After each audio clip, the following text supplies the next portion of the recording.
Welcome to the Two Old Kids and Two Young Adults podcast. We've combined life experience with young adult drive and ambition. Are you just starting to college plan? Did you finish your education and wonder, now what? Join us in this lively discussion about the topics you need to know to create the next stage of your life's dreams, careers, finances, education, and more.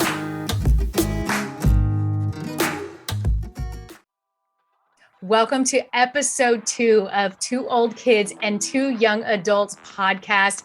This has just been so much fun putting together, and we have teed up a great episode for you today. As always, we have Alex and Capri here, our experts, our young adults that are really the two old kids. And we have brought in today Aida, Salah. Alex and Capri have worked with Aida Salah as she was the AVID for Sage Creek in Carlsbad. But we really get to hear her expertise and what we wish we would have known when we were younger and what she would advise. Thank you so much for being with us. Thank you for having me. Well, first, would you tell us a little bit about your background, how long you've been doing this, how long you've been in education, and why you love it? Yeah, this is my 13th year teaching, and I started teaching middle school. I taught 6th, 7th, and 8th grade for about 6 years, and I taught English. I was an English teacher, and after the first 6 years, I decided it was time for a change, and I made the move up. We were opening a new high school in my district, and it was about the 3rd year, and I wanted to go be a part of the campus that was still building its culture. And so I went over there to teach English and AVID. And I became the AVID coordinator my 2nd year there. And so then I slowly started teaching less English and more AVID as I really started to learn about what the program was. And so now I only teach AVID, and I'm the coordinator of the program. I was a college tutor for AVID when I was back in college, and done a couple other things at my school besides that. I ran Link Crew, which was like our freshman orientation mentorship program, advisor for a couple of clubs, leadership team, a couple of things I'm involved with. But trying to make sure I don't burn myself out. So it's always you do a lot. Yeah. And just for the listeners who don't know what AVID is, would you mind explaining it for us? Yeah, so AVID is a nationwide program. It started in, I think, around 1980, and it actually started in San Diego and Claremont.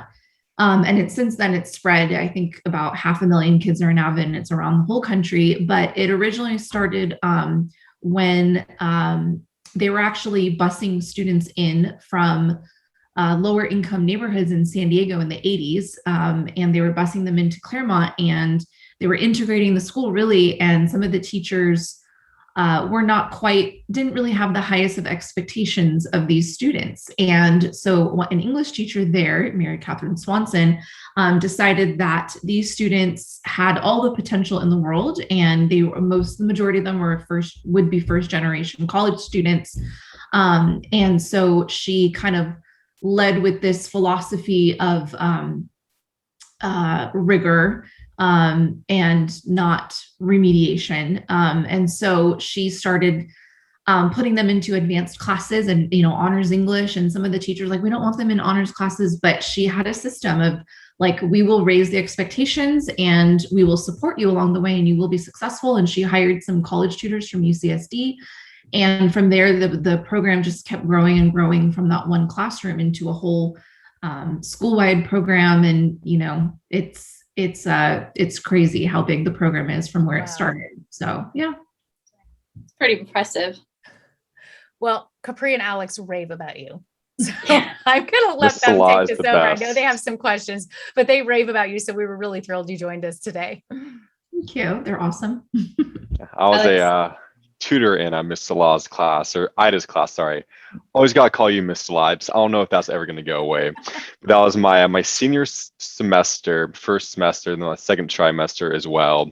And I can just say too, Miss Salah just cares so much about these kids. I know everyone says, obviously all teachers care about the kids that they teach, but I think Miss Salah really took it the extra step. She was so invested in every single kid that I worked with as a tutor. She pushed them because she really believed in their potential and she saw their potential. And man, those kids got so many college acceptances. I remember you and I touched base it was like 4 years after I graduated, and I, hearing all these names, oh, so and so got into this college and this college, and I was like, wow, like that was all you. So just wanted to put that out there, like how awesome Ida is and how much she believes in her kids and pushes her kids because she sees their potential. And as a student tutor, that was just really amazing to see that passion. And it was one of the greatest experiences in my high school experience.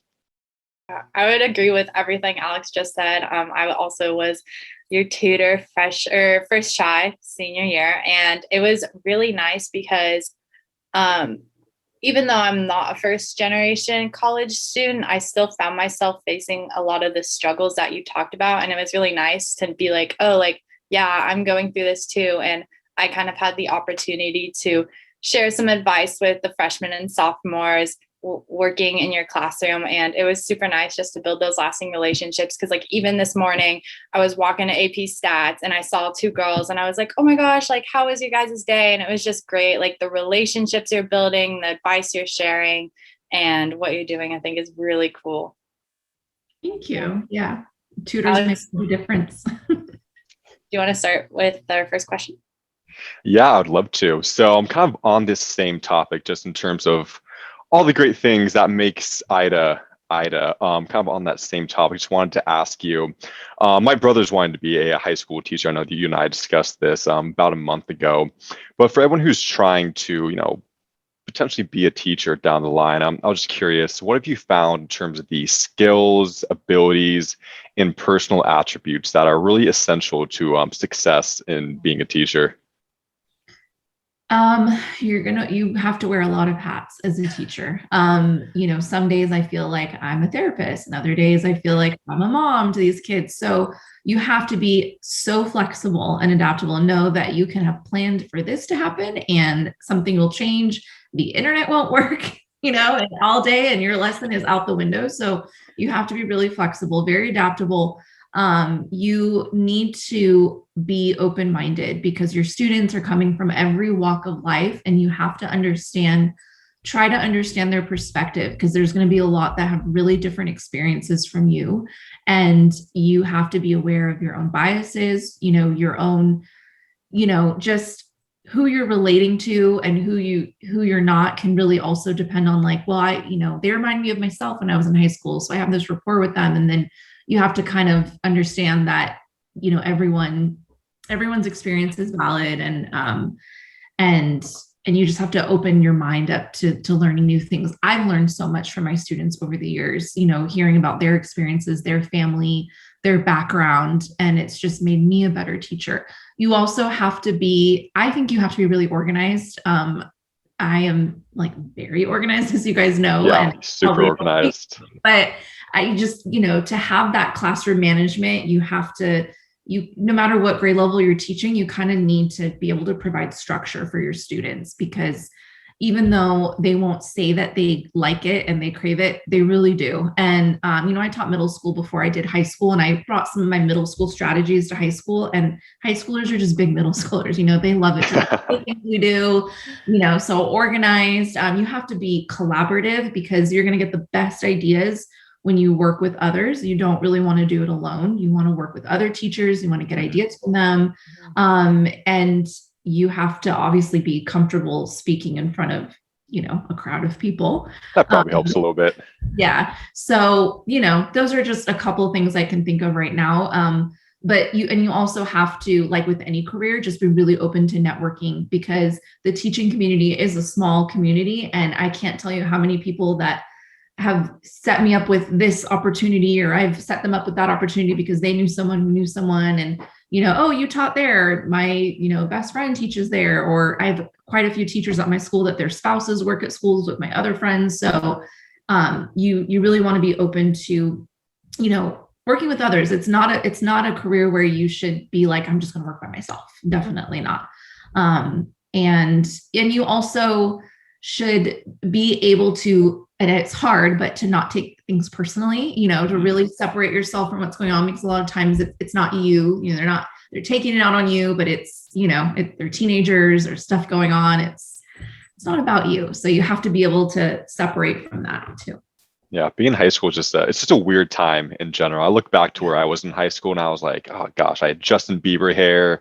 I was a completely different person. But I think you're really being a good point too, just about being open-minded and not taking things personally because everyone does come from different backgrounds. And like you said, high school's a weird time. So just having that understanding for, where people are coming from, understanding that it is a difficult time for a lot of people is super important. But I really like that answer, just kind of giving us, comes to more difficult aspects of it, but also some of the more rewarding aspects of it as well, just in terms of how to be successful. So, no, thank you for that. And Capri, I'll turn it over to you for the next question. So, kind of on the topic of things you should know about a teacher, did you always know that you wanted to be a teacher? I did. And I am really lucky because I work with students that have no idea what career they want. And I know that that's so hard. So when I was younger, it was a little bit more simple, like, oh, I like working with little kids and I like babysitting and I want to be a teacher and work with young kids. And that was all it was at the time. And, it kind of happens with like a lot of girls growing up, unfortunately, we don't really encourage our boys to see themselves as teachers as well, and that they can also have that like nurturing part of them. So, women make up the majority of the workforce, but that was it for me.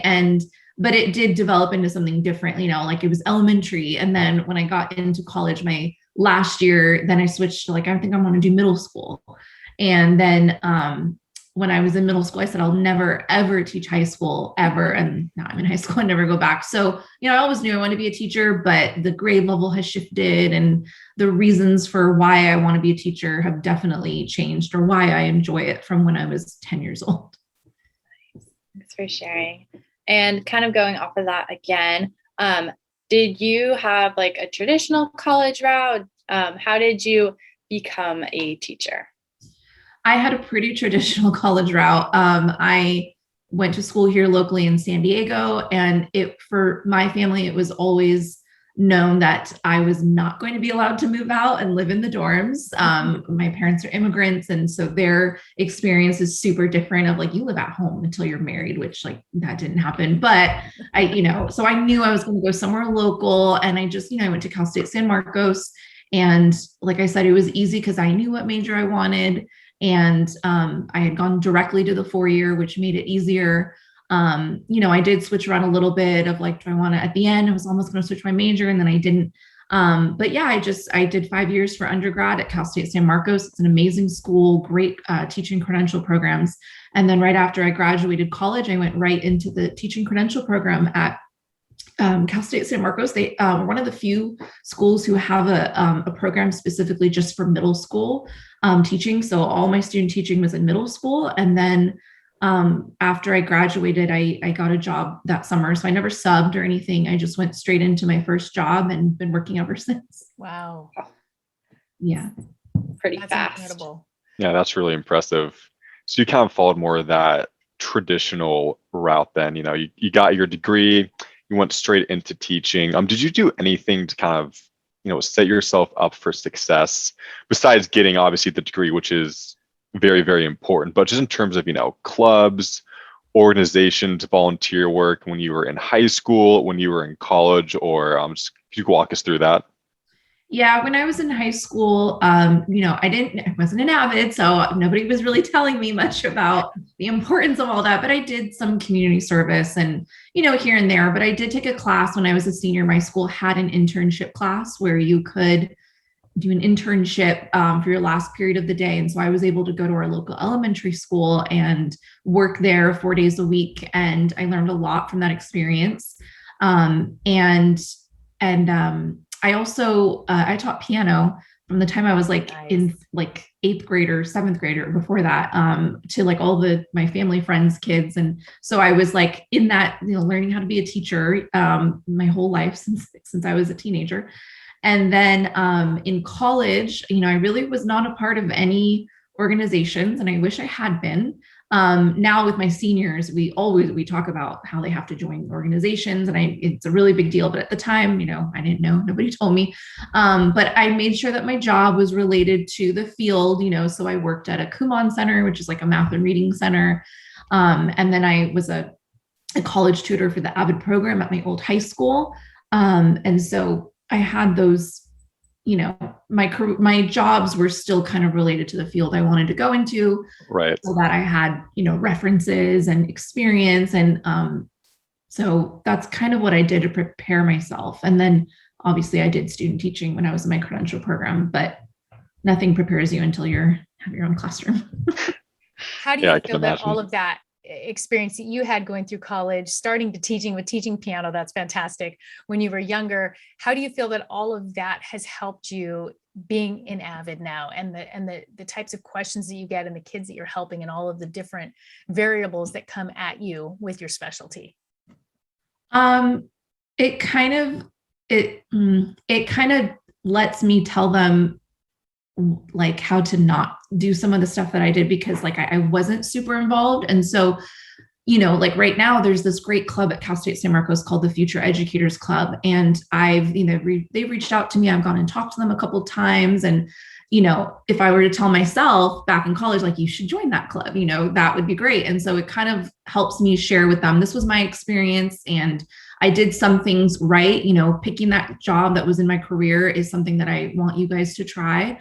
But I do wish there was some more opportunities I would have taken. So it just lets me kind of lay it out for them. Like, you can trust me. I've been there, I've been in your shoes. I'm not someone, I'm kind of far removed from college now, but I was there, and I'm telling you that like your experience will be so much better if you are more involved and, and like getting the job. So I worked as a college tutor for AVID when I was in high school, and I met one of my really good friends there, and she was also studying to be a teacher, and we both ended up becoming teachers at different school districts. We both ended up becoming AVID teachers, and her school is an AVID national demonstration school, so they are top of the line, like amazing AVID program.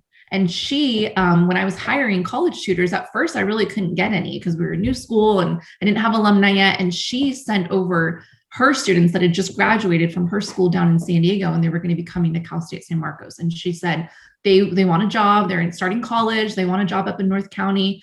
They would be fantastic. And so I got one of my first college tutors from my friend who I met from my job back in college. And she was an amazing college tutor. Her name was, Alex, her, Kimberly.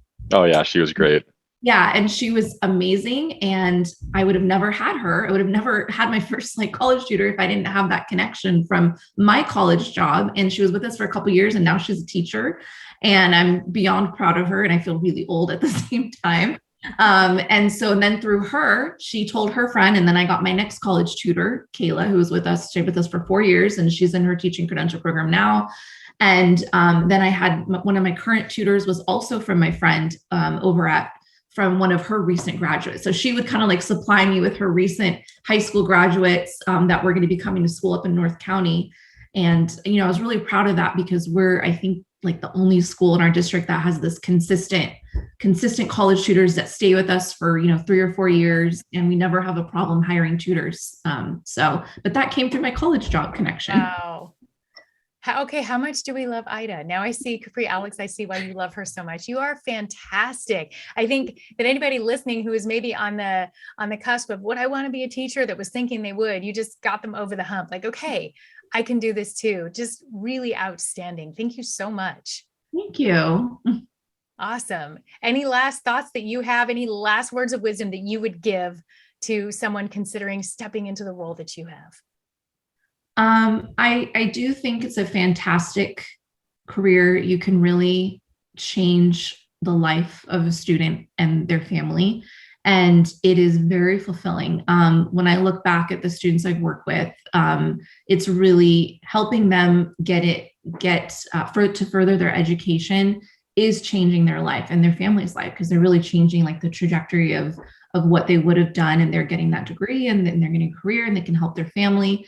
And so it makes me really proud, so proud to see students who, maybe their parents didn't even finish middle school or high school, and here they are, going to college directly to a 4-year, and I've helped them navigate the process of how to get financial aid and all these things. And it makes me really proud.